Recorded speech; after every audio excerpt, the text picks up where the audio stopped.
Let's start off at the University of Alabama. So obviously you know, and everybody knows, that there's a new regime in Tuscaloosa. Actually, Nick Saban was at the spring game on Saturday under the new regime of Kalen DeBoer. The first thing that pops out to me for Alabama, and I saw this on social media, and I went back this morning and rewatched. I thought maybe I had missed something. I think the talk has got to be how much more crisp Jalen Milroe looked than he did a year ago.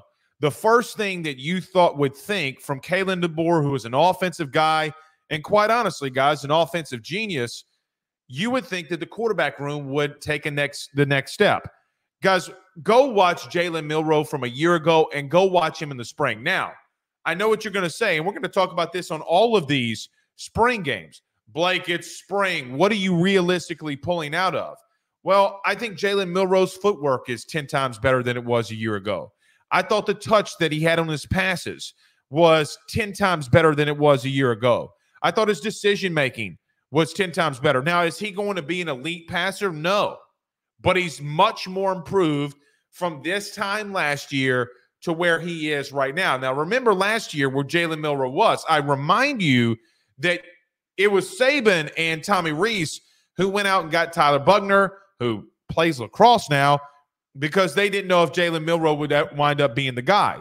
I think you could say the same thing for Ty Simpson. But for me, in some of the throws, I don't care and don't believe until you have to go back and watch, oh, these were the stats of Alabama football. Well, I saw 3 of 7 from some people on Jalen Milroe. Maybe they couldn't count because he completed 3 passes in that opening drive. If he is serviceable enough, and not just throwing the ball deep, but if Jalen Milroe is serviceable enough at the intermediate passing game offensively, they take a next step. Now, they got some really good wide receivers. They had some really good debuts in the spring game on Saturday. And I think that under Kalen DeBoer, you will always see a team that's got playmakers. And we saw it on Saturday. But what Jalen Milroe did shows you offensively that they can take a next step, and they're going to be better. And you would expect them to be better under a head coach like Kalen DeBoer.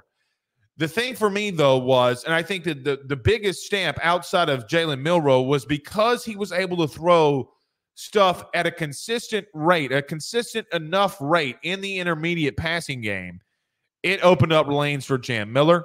It opened up lanes for Hayes and everybody else. And quite honestly, that offensive line, who realistically last year had moments where they were not that great, well, somebody forgot to tell them that, and that you can get better in the offseason, because they 1,000% did. They ran the ball all over the place. And I think it does say something about Kalen DeBoer in 2 things. Look, we have a lot of questions about him. Can he recruit at a high enough level at Alabama to sustain in the SEC? Well, they're recruiting well. But he took a running style of quarterback, which is what people will say. I don't know completely that he is. But he takes a quarterback like Jalen Milroe into what will be more of an air raid type of system.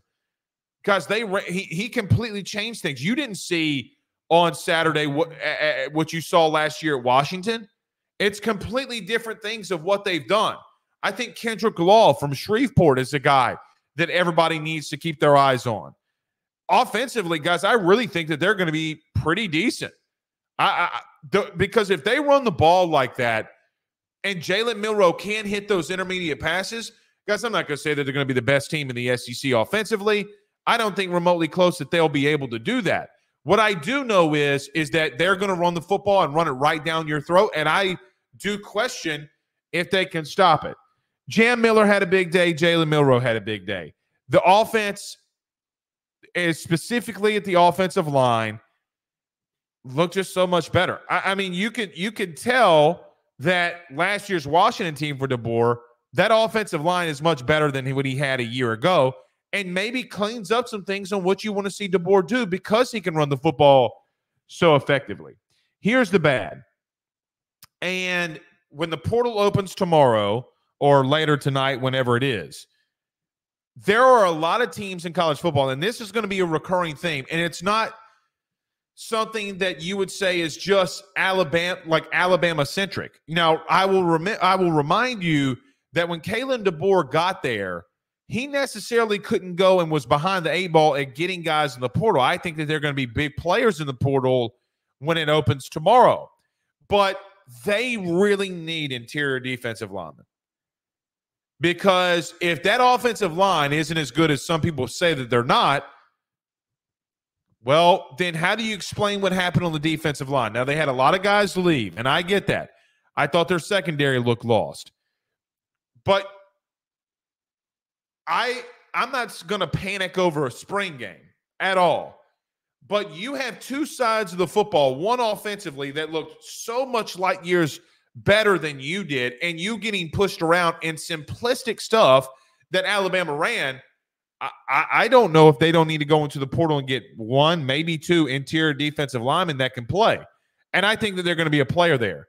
I think the biggest concern for me, though, going back and watching Alabama this morning was specifically how lost at times their DBs were. And that was something that plagued Kalen DeBoer last year when Washington had a secondary that was in the hundreds all year long until they played Texas and moved into, I think, 98th in the country. And then they played Michigan. Then they moved 95th in the country. So two teams that didn't have success against them throwing the football, specifically Michigan, because that's just wasn't their game. I do worry that might be a trend for Kalen DeBoer. And a lot of times, guys, when you look at air raid principal dudes, air raid principal head coaches, that is something that always plagues them. Ask Lincoln Riley if it plagues him. So they're going to have to go back into the portal and grab interior defensive tackles. And quite honestly, they're going to have to go and get a corner and a safety because they're not – if they want to go and even remotely live up to their standard, which I don't think that they can, and I think that's an impossible task for Kalen DeBoer to do, you're definitely going to have to go back into the portal and get those two things. So all in all, good day for Alabama. Wrap it up with this. What are you doing with your field? Like, how embarrassing. How embarrassing. Especially under a new head coach. If you want to, I'll never forget Saban saying this one time at a coach's clinic. He said, sometimes if you want to be the part, if you want to be the man, you got to look like it. You got to act like it. You got to be it. I know that their field had a lot of dead grass on it, and people don't really care about that kind of stuff. Oh, Blake is making a big deal. If you want to be the man and continue to be the man, which you have been under Saban under the last 17 years, you got to look the part. And I know that that's something small, but come on. Come on.